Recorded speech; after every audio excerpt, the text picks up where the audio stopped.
وَلَقَدْ يَسَّرْنَا الْقُرْآنَ لِلذِّكْرِ فَهَلْ مِن مُّدَّكِرٍ۔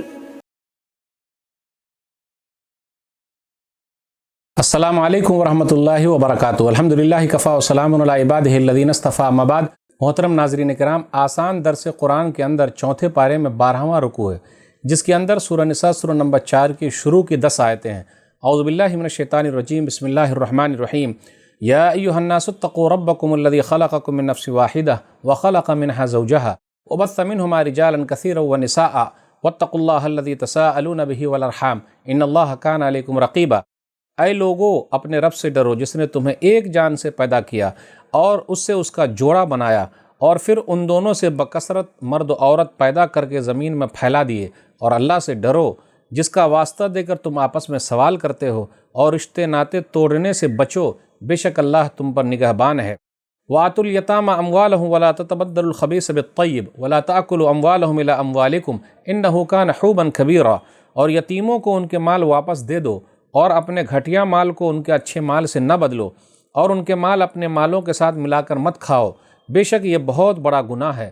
وَإِنْ خِفْتُمْ أَلَّا تُقْسِطُوا فِي الْيَتَامَىٰ فَانكِحُوا مَا طَابَ لَكُم مِّنَ النِّسَاءِ مَثْنَىٰ وَثُلَاثَ وَرُبَاعَ فَإِنْ خِفْتُمْ أَلَّا تَعْدِلُوا فَوَاحِدَةً أَوْ مَا مَلَكَتْ أَيْمَانُكُمْ ذَٰلِكَ أَدْنَىٰ أَلَّا تَعُولُوا۔ اور اگر تمہیں ڈر ہو کہ یتیم عورتوں کے ساتھ انصاف نہ کر سکو گے تو ان کے سوا جو عورتیں تمہیں اچھی لگے ان میں سے 2-2، 3-3 اور 4-4 سے نکاح کر لو۔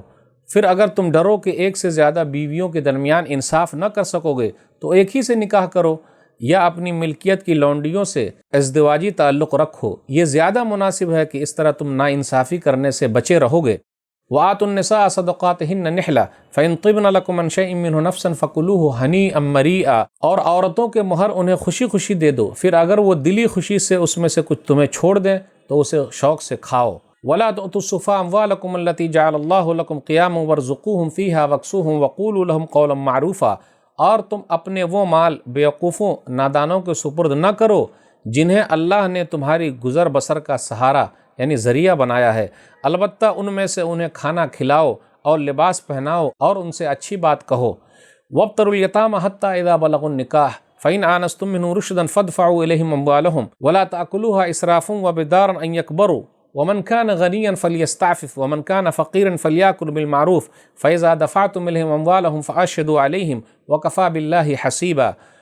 اور یتیموں کو آزماتے رہو یہاں تک کہ وہ نکاح کی عمر کو پہنچ جائیں، پھر اگر ان میں سمجھداری پاؤ تو ان کے مال انہیں سونپ دو، اور تم اس خیال سے ان کے مال حد سے بڑھ کر اور جلدی جلدی نہ کھاؤ کہ وہ بڑے ہو جائیں گے اور اپنا حق تم سے لے لیں گے، اور جو سرپرست مالدار ہو تو اسے یتیم کے مال سے بچنا چاہیے، اور جو فقیر ہو محتاج ہو تو وہ دستور کے مطابق اس کا مال کھا سکتا ہے۔ پھر جب تم ان کے مال ان کے حوالے کر دو تو ان پر گواہ بنا لو، اور اللہ حساب لینے والا کافی ہے۔ للرجال نصیب مما ترک الوالدان والاقربون وللنساء نصیب مما ترک الوالدان والاقربون مما قل منه او کثر نصیبا مفروضا۔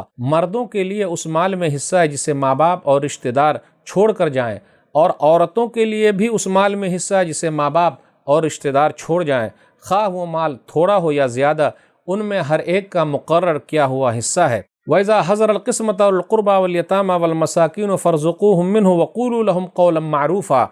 اور جب تقسیم کے موقع پر دور کے رشتہ دار، یتیم اور مسکین بھی موجود ہو تو اس مال میں سے انہیں بھی کچھ دے دو اور ان سے اچھی بات کہو۔ وَلْيَخْشَ الَّذِينَ لَوْ تَرَكُوا مِنْ خَلْفِهِمْ ذُرِّيَّةً ضِعَافًا خَافُوا عَلَيْهِمْ فَلْيَتَّقُوا اللَّهَ وَلْيَقُولُوا قَوْلًا سَدِيدًا۔ اور لوگوں کو اس بات سے ڈرنا چاہیے کہ اگر وہ مرتے وقت اپنے پیچھے بے بس اولاد چھوڑ جائیں تو انہیں ان کی کتنی فکر ہوگی، لہٰذا انہیں اللہ سے ڈرنا چاہیے اور سیدھی بات کہنی چاہیے۔ ان الذین یاکلون اموال الیتامی ظلما انما یاکلون فی بطونہم نارا وسیصلون سعیرا۔ بے شک جو لوگ یتیموں کا مال ظلم سے کھا جاتے ہیں وہ اپنے پیٹوں میں صرف آگ بھرتے ہیں، اور عنقریب وہ بھڑکتی ہوئی آگ میں داخل ہوں گے۔ ناظرین کرام، چوتھے پارے کے اندر آج ہم نے 10 میں سنا 12واں رکوع۔ آسان درس قرآن کے اندر 10 آیتیں، اور 10 آیتوں میں سورہ نساء سورہ نمبر 4 شروع ہے۔ سورہ نساء سورہ نمبر 4 میں ٹوٹل 176 آیتیں ہیں، تو آج سورہ نساء سورہ نمبر 4 کی شروع کی 10 آیتیں ہیں۔ یہ نساء ہے، نساء امرأتن کی جمع ہے، یعنی عورتوں کے مسائل زیادہ تر بیان کیے گئے۔ پورے قرآن مجید کے اندر 3 صورتیں ایسی ہیں جہاں عورتوں کے مسائل زیادہ بیان کیے گئے. سورہ نساء سورہ نمبر 4، سورہ نور سورہ نمبر 24 اور سورہ احزاب سورہ نمبر 33. یہ 3 صورتیں ایسی ہیں پورے قرآن مجید کے اندر کہ اس میں عورتوں کے مسائل زیادہ بیان کیے گئے. پہلے سلف صالحین کیا کرتے تھے کہ اپنی بیٹیوں کو جب شادی کرتے تھے تو یہ تینوں صورتیں ان کو اچھی طریقے سے یاد کرا دیا کرتے تھے تاکہ جب وہ اپنے گھر جائیں تو کسی طرح کوئی پریشانی نہ ہو. آپ غور کریں، یہ سورہ شروع ہو رہی ہے اس طریقے سے، اے لوگو، تو سب لوگوں سے خطاب ہے. پھر کہا ایک مرد ایک عورت سے پیدا کیا، آدم علیہ السلام اور حوا مراد ہے. پوری دنیا کے اندر 4 طریقے سے پیدائش ہوئی ہے. آدم علیہ السلام بغیر ماں باپ کے پیدا ہوئے، اور حوا علیہ السلام بغیر ماں کے پیدا ہوئی. عیسیٰ علیہ السلام بغیر باپ کے پیدا ہوئے، اور آج کل حضرت انسان ماں باپ سے مل کے پیدا ہوتے ہیں.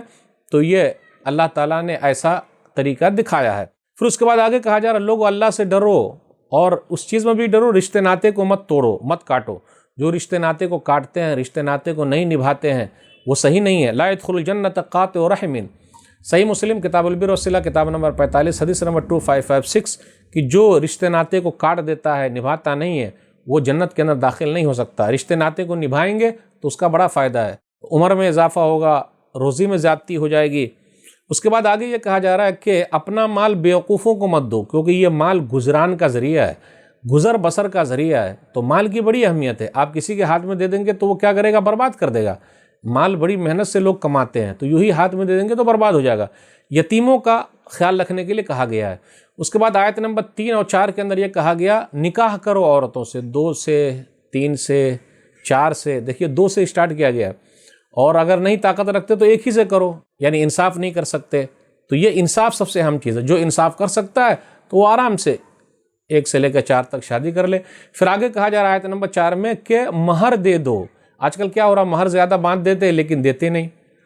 رات میں بولتے ہیں معاف کر دو، جی نہیں، مہر کبھی معاف نہیں ہوگا، مہر تو دینا ہی پڑے گا، چاہے پورا دے دیں ایک ساتھ یا بعد میں دیں، یا کچھ دیں کچھ بعد میں دیں. اور اگر نہیں دیے تو زمین میں سے یا مال میں سے دینا پڑے گا، چکانا پڑے گا. لوگ کیا کرتے ہیں آخر میں، جی ابو گزر رہے ہیں، امی معاف کر دو. ایسا نہیں چلے گا، معافی نہیں چلتا. اور اسلام کے اندر شادی کیا ہے؟ سادی. وہ کیا مہر دینا ہے اور ولیمہ کرنا، اس کے علاوہ کچھ ہے ہی نہیں. پھر آگے کہا جا رہا ہے کہ اللہ تعالیٰ نے میراث کے اندر مردوں کو بھی دیا ہے حق تو عورتوں کو بھی دیا ہے. اس لیے کہا وَلِلنِّسَاءِ نَصِيبٌ مِّمَّا تَرَكَ الْوَالِدَانِ وَالْأَقْرَبُونَ مِّمَّا قَلَّ مِنْهُ أَوْ كَثُرَ. اس سے پہلے کہا للرجال، مردوں کے لیے بھی حصہ ہے، تو کہا للنساء، عورتوں کے لیے بھی حصہ ہے. آج کل کیا ہوتا ہے، میراث میں عورتوں کو حصہ نہیں دیا جا رہا ہے. پورے قرآن مجید کے اندر میراث کے بارے میں کہ عورتوں کو بھی حصہ دینا ہے، لڑکیوں کو بھی حصہ دینا ہے، ترکہ دینا ہے. سورہ نساء کے اندر ذکر ہے، آیت نمبر 11، 12 اور آخری آیت اس کے اندر ذکر ہے پورے قرآن مجید میں. آج دیکھ لیجئے کتنے لوگ اپنے بہن کا کھائے ہوئے ہیں. لوگ کیا بولتے ہیں، جی بہن نے معاف کر دیا. تو کبھی ایسا بھی ہونا چاہیے کہ سب بھائی لوگ مل کے کہے بہنوں تم ہی بانٹ لو، ہم بھائیوں نے معاف کر دیا. لیکن ایسا نہیں ہوتا. ہوتا کیا؟ جی نہیں. تو حق دینا ضروری ہے عورتوں کا. جو لوگ یتیموں کا مال کھا رہے ہیں وہ صحیح نہیں، پیٹ میں آگ بھر رہے ہیں. یہ چند باتیں تھیں. اللہ سے دعا ہے کہ اللہ تعالی ہم لوگ کہنے سننے سے زیادہ عمل کی توفیق دے، آمین. اور عورتوں کو ان کا حق ادا کرنے کی توفیق دے، آمین. میراث میں ان کا حق دینے کی توفیق دے، آمین. والسلام علیکم ورحمۃ اللہ وبرکاتہ. اور مزید ویڈیوز کو دیکھنے کے لیے آپ ہمارے YouTube چینل کو سبسکرائب کریں. فجزاکم اللہ خیرا.